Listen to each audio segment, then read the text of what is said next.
Assalamualaikum warahmatullahi wabarakatuh. Di video ini kita akan belajar bab baru yang berjudul Medical Imaging. Kita akan belajar dua skill. Skill yang pertama adalah describing medical imaging equipment dan completing an X-ray contrast consent form untuk skill yang kedua. Ini adalah skill yang pertama, describe medical imaging equipment. Kita akan mengenal nama-nama alat yang digunakan untuk medical imaging yang biasanya biasa kita temukan di ruang radiologi. Nah, ini yang pertama alatnya namanya CT scan, kemudian ada ultrasound, ada MRI, kemudian ada X-ray, ada angiogram juga, ada mamogram juga. Di sini, di slide ini kita akan mengenal selain nama-nama alatnya, tetapi juga nama-nama kegunaannya. Yang pertama, alat yang bernama angiogram itu digunakan untuk takes an image of the blood vessel, mengambil gambar pembuluh darah. Alat yang kedua, CT scan, kepanjangannya computed tomography scan, uses high frequency waves to take a picture of the body, mengambil gambar tubuh kita menggunakan gelombang dengan frekuensi yang tinggi. Alat yang ketiga adalah mamogram, takes a picture of the breast, mengambil gambar dari payudara. Kemudian ada MRI, magnetic resonance imaging, uses a magnetic field to take pictures of the body, menggunakan magnetic field untuk mengambil gambar dari tubuh kita. Kemudian ada ultrasound, kegunaannya gives a 3D image of the body, menggunakan memberikan gambar 3 dimensi dari potret tubuh kita.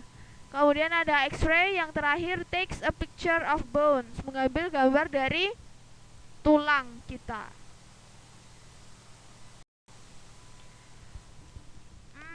Ini adalah skill yang kedua, yaitu completing an X-ray contrast consent form. Jadi kalau kita itu sebagai nurse akan mengantar pasien, akan menemani pasien yang akan tes X-ray, itu biasanya kita akan ditugaskan untuk memberikan pasien sebuah lembar persetujuan yang isinya si pasien ini pernah menderita penyakit apa, atau sedang meminum obat apa, sedang hamil atau tidak gitu. Nah, nanti kita akan tampilkan X-ray contrast consent form itu bentuknya seperti apa, tetapi di sini di slide ini kita akan belajar beberapa kosakata dulu terkait dengan skill 2 ini. Nomor 1, alergi itu alergi, asma itu asma, contrast itu adalah pewarna spesial yang digunakan untuk menunjukkan pembuluh darah. Maksudnya contrast itu adalah nama zat, nama obat gitu ya, yang digunakan pada saat kalau si pasien ini akan diambil gambar pembuluh darahnya, nanti supaya hasilnya gambarnya lebih jelas, nanti dikasih sama medication yang namanya contrast ini. Kemudian ada tulisan NA. Nah, NA ini kita sering banget ya menemui istilah ini. Nah, ternyata kepanjangannya adalah not applicable, artinya tidak relevan, infonya tidak relevan. Kemudian ada observation, pemeriksaan rush itu ruam. Ruam itu yang merah-merah di kulit terus gatel, itu biasanya biasa kita sebut dengan ruam. Kemudian seafood, makanan laut, dan sneezing, bersin. Ini adalah penampakan dari X-ray contrast consent form.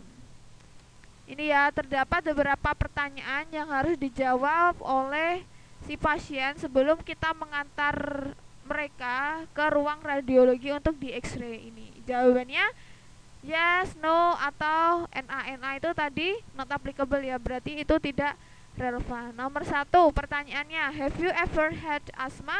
Apakah kamu pernah menderita penyakit asma? Kalau ya, berarti dicoret yang yes atau dicentang. Kalau tidak, Ya, yang no. Kemudian, are you allergic to any drug or food, especially seafood? Apakah kamu alergi terhadap obat atau makanan-makanan tertentu? Have you ever had an injection of X-ray contrast before? Apakah pernah menerima suntikan X-ray contrast sebelumnya? Do you have heart disease? Apakah kamu memiliki penyakit jantung? Do you have kidney disease? Apakah kamu memiliki penyakit ginjal? Are you diabetic? Apakah kamu menderita penyakit diabetes? Are you taking any medication for diabetes at the moment? Apakah kamu sedang meminum obat untuk diabetes sekarang? Dan yang terakhir adalah, are you pregnant or breastfeeding? Apakah kamu sedang hamil dan atau menyusui? Nah, khusus untuk yang nomor 8 ini, ketika pasiennya laki-laki, otomatis kan tidak pregnant dan breastfeeding. Nah, nanti kalau laki-laki langsung diisi NA aja gitu. Jadi khusus yang nomor 8, kalau pasiennya laki-laki langsung ditulis NA aja, dicoret yang NA. Begitu. Nah, ini consent form untuk X-ray. Nah, nanti juga teman-teman kalau sudah praktek akan mengenal juga consent form yang lainnya. Bisa untuk yang mamogram, bisa angiogram, dan tes-tes yang ada di ruang radiologi lainnya selain X-ray. Kalau yang ini khusus untuk X-ray. Oke, kita akan mendengarkan sebuah percakapan antara seorang nurse yang bernama Marcus dan seorang pasien yang bernama Mr. Desai.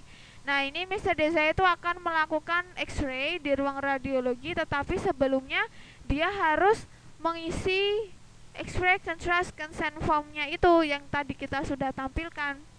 Nah, ini si Marcus dia membawa si consent form ini ke kamar yang Mr. Desai dan kemudian menanyakan pertanyaan-pertanyaan yang ada di consent form tersebut kepada Mr. Desai. Jadi pasiennya tidak disuruh mengisi sendiri, tetapi kita yang mengisi, kita yang bertanya, kemudian dari jawabannya pasien terus kita yang mengisi.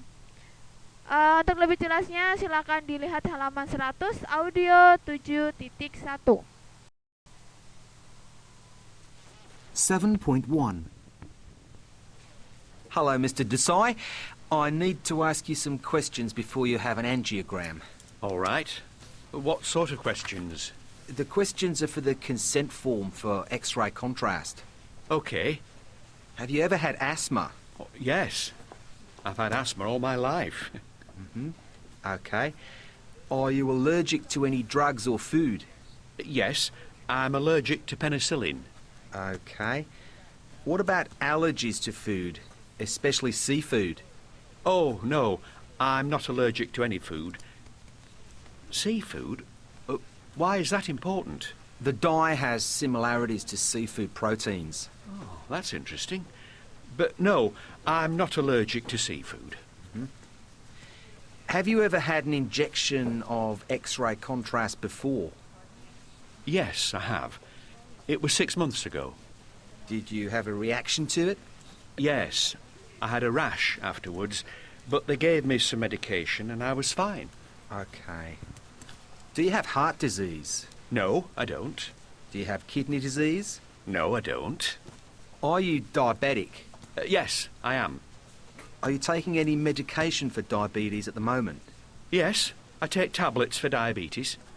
Right. I'll make sure the radiologist knows before the angiogram. Anything else? No, it's NA for pregnant or breastfeeding. Definitely. I just need you to read the information under the questions here, check and sign it for me. Right. Oke, tadi ya percakapan antara seorang nurse yang dia itu mengisi X-ray contrast consent form dari seorang pasien yang akan melakukan X-ray test. Nah, ini tugas kalian adalah practice completing an X-ray contrast consent form.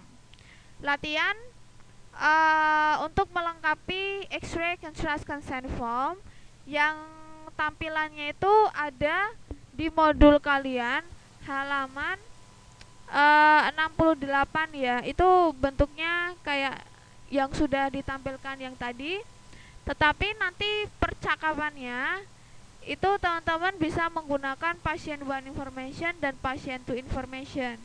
Kalau teman-teman yang NIM-nya itu ganjil, membuat percakapannya itu menggunakan patient one information. Nah, di sini saya akan menjelaskan patient one information. Nama pasiennya adalah Miss Jacinta Green. Past medical history, kidney disease, 10 tahun, diabetes, no history of asthma. Dia punya penyakit ginjal selama 10 tahun, diabetes juga, tetapi tidak asma. Dia nggak punya asma. Alerginya, dia alergi terhadap seafood. Past X-ray with dye.